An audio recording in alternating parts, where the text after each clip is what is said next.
ពេលខ្លះពិបាករនឹកមុខម្ហូបមែនទេបងប្អូនសម្បីតែខ្ញុំក៏អញ្ចឹងដែរហើយមុខម្ហូបហ្នឹងពេលខ្លះគឺយើងធ្វើ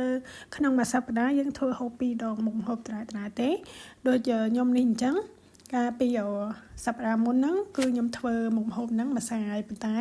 នៅសប្តាហ៍នេះខ្ញុំធ្វើមុខម្ហូបហ្នឹងមួយសាទៀតហើយគឺជាមួយសាឡាត់ហើយនឹងសាច់ប៉ាប៉ែណាបងប្អូនប៉ុន្តែមុននឹងធ្វើមុខម្ហូបហ្នឹងនេះពេលព្រឹកព្រលឹមឡើងនេះគឺត្រូវជូនកូនទៅសាលារៀនសិនទាំងពីរនាក់ហ្នឹងហើយនេះមុខអ្នកម្ដាយនិយាយទៅពេលព្រឹកព្រលឹមឡើងនេះការងារខ្ញុំមានតែប៉ុណ្្នឹងឯងបងប្អូនបន្ទាប់ពីជូនកូនទៅសាលារៀនហើយថាយើងដើរហាត់ប្រាណមកជុំអញ្ចឹងណានៅជិតផ្ទះនឹងអត់បានទៅណាឆ្ងាយទេបន្ទាប់មកក៏ឆ្លៀតទៅផ្សារព្រោះផ្សារនៅជិតផ្ទះនឹងឯងបងប្អូនបន្ទាប់ពីឆ្លៀតទៅផ្សារហើយត្រូវមើលទិញអីវ៉ាន់អីដែលត្រូវយកមកធ្វើសាឡាត់ឬមួយក៏ធ្វើទឹកស៊ុសហ្នឹងប៉ុន្តែខ្ញុំអត់បានថតសកម្មភាពពេលដែលខ្ញុំទៅផ្សារហ្នឹងទេបងប្អូនភាគច្រើនគឺខ្ញុំដូចខ្ញុំនិយាយចឹងខ្ញុំថតតែពេលដែលខ្ញុំដើរទៅហើយនឹងត្រឡប់មកវិញទេហើយនេះតាមផ្លូវនៅជិតផ្ទះហ្នឹងបងប្អូនហើយនេះគឺជាសាច់ប៉ាប៉ែនេះម្ដុំនេះពូក៏ចូលចិត្តដោយសារតែពេលអាំងទៅវាផុយអញ្ចឹងណាឆ្ងាញ់ហើយមួយទៀតនោះគឺឆ្អឹងជំនីជ្រូកនេះគឺខ្ញុំទិញស្រាប់មកតែម្ដងណាបើសិនជាខ្ញុំប្រឡាក់ខ្លួនឯងក៏បានដែរប៉ុន្តែគាត់ថាពេលខ្ញុំប្រឡាក់ខ្លួនឯងហ្នឹងគឺវាសាច់វារាងស្វិតអីអញ្ចឹងណាហើយនេះគឺជាសាឡាត់របស់ខ្ញុំបងប្អូនភាគច្រើនគឺខ្ញុំអត់សូវប្រើសាឡាត់ស្លឹកទេភាគច្រើនខ្ញុំប្រើតែវាថាស្ពៃក្តោបស្ពៃពណ៌សពណ៌ស្វាយហ្នឹងហើយនឹង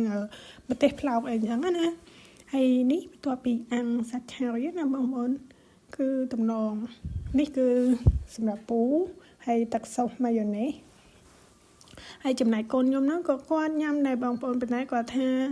របៀបសាឡាត់ហ្នឹងគឺគាត់អត់សូវចេះញ៉ាំសាឡាត់ស្លឹកណាអញ្ចឹងហើយខ្ញុំដាក់តែសក់ហើយនឹងពោតកំប៉ុងណាបងប្អូនឲ្យគាត់ហើយនឹងឆ្អឹងជំនីជ្រូកនេះគឺគាត់ចូលចិត្តញ៉ាំមែនតើដោយបងប្អូនឃើញនៅក្នុងវីដេអូហ្នឹងគឺញ៉ាំតែប៉ុណ្្នឹងឯងប៉ុន្តែលើកណាក៏ដោយគឺគាត់ថាឆ្ងាញ់អញ្ចឹងណាហើយមកមុខនេះនិយាយទៅគាត់ញ៉ាំអស់ហើយសុំថែមម្ដងទៀតនៅចំក្រោយខ្ញុំគាត់ថាអូខេឲ្យតែញ៉ាំអស់និយាយទៅឆ្អឹងជំនីជ្រូកនេះឆ្ងាញ់បងប្អូនគេប្រឡាក់មកឆ្ងាញ់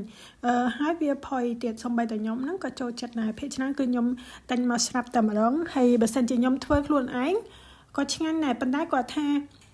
សាច់ហ្នឹងវារាងស្វិតណាពេលដែលយើងអត់ដាក់ស្ងោរវាមកទឹកបើយកមកប្រឡាក់តែម្ដងគឺវារាងស្វិតសាច់ភាគច្រើនគឺគេយកទៅស្ងោរហើយបានគេយកមកប្រឡាក់ហើយបានគេយកទៅដាក់អាំងម្សាទៀតនិយាយទៅចំណង់ចំណូលចិត្តខុសគ្នាអញ្ចឹងណារបៀបការប្រឡាក់សាច់ក៏ខុសគ្នាដែរបើសិនជាយើងអ្នកខ្លះគាត់ចូលចិត្តរាងផ្អែមក៏ប្រឡាក់រាងផ្អែមអ្នកខ្លះគាត់ចូលចិត្តរាងល្មមអញ្ចឹងប្រឡាក់ទៅតាមហ្នឹងទៅហើយវីដេអូរបស់ខ្ញុំថ្ងៃនេះគឺមានតែប៉ុណ្្នឹងឯងបងប្អូនអរគុណសម្រាប់ការតាមដានទស្សនាតាំងពីខាងដើមរហូតដល់ចប់ណា